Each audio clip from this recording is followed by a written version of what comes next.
নমস্কার, আমি বর্ণালী চলে এসেছি ভোট বঙ্গ কত রঙ্গ নিয়ে। নির্বাচনী প্রচারে একেবারে টালমাটাল পরিস্থিতি। কখনো প্রচারে বেরিয়ে তৃণমূলকে বিচ্ছেন বিজেপি, আবার কখনো বিজেপিকে তৃণমূল। সব মিলিয়ে প্রচার ঝড় একেবারে তুঙ্গে।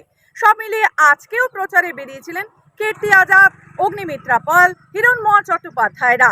আর এইভাবেই পায়ে পায়ে কেমন চলল প্রচার, চলুন দেখে নিই। জলপাইগুড়ি লোকসভা কেন্দ্রে বামফ্রন্ট মনোনীত সিপিআইএম প্রার্থী দেবরাজ বর্মন জলপাইগুড়ি লোকসভার রাজগঞ্জ ব্লকের শিকারপুর চা বাগানে জনসংযোগে ও প্রচারে বেকারত্ব, শিক্ষা সব মিলিয়ে কি বললেন প্রচারে বেরিয়ে তিনি, দেখে নিন। আসন্ন লোকসভা নির্বাচনে দক্ষিণ কলকাতায় বামফ্রন্ট মনোনীত সিপিআইএম প্রার্থী কমরেড সায়রা শাহ আলিম ভবানীপুরের ৭৩ নম্বর ওয়ার্ড অঞ্চলে পরিক্রমা করেন। পুলিশ মিছিল আটকালে প্রার্থীর উপস্থিতিতে শুরু হয়ে যায় তর্ক বিতর্ক সিপিএম কর্মীদের সাথে পুলিশের। গোয়ালপুকুরের ইকরচলা কালী মন্দিরে পুজো দিয়ে ভোট প্রচার শুরু করলেন রায়গঞ্জ লোকসভা কেন্দ্রে বিজেপি প্রার্থী কার্তিক পাল। বৃহস্পতিবার গোয়ালপুকুর বিধানসভার বিভিন্ন এলাকায় প্রচার করেন তিনি। কথা বলেন সিএএ নিয়েও। জনসংযোগ কর্মসূচিতে ঘাটালের বিজেপি প্রার্থী শ্রী হিরণময় চট্টোপাধ্যায়। শ্যামলেশ্বর শিব মন্দিরে পুজো দিয়ে জনসংযোগ কর্মসূচি শুরু করলেন মেদিনীপুরের প্রার্থী শ্রীমতী অগ্নিমিত্রা পাল। বর্ধমান দক্ষিণ বিধানসভার 15 নম্বর ওয়ার্ডের র্যালিতে সর্বভারতীয় তৃণমূল কংগ্রেস মনোনীত প্রার্থী কীর্তি আজাদ মহাশয় আজ বাড়ি বাড়ি ঘুরে প্রার্থীকে ভোট চাইতে দেখা গেল। দইয়ের পর এবার ঘুগনি। প্রচারে বেরিয়ে ঘুগনি খেলেন, খাওয়ালেন রচনা, বললেন এখানকার দইও ভালো, ঘুগনিও ভালো।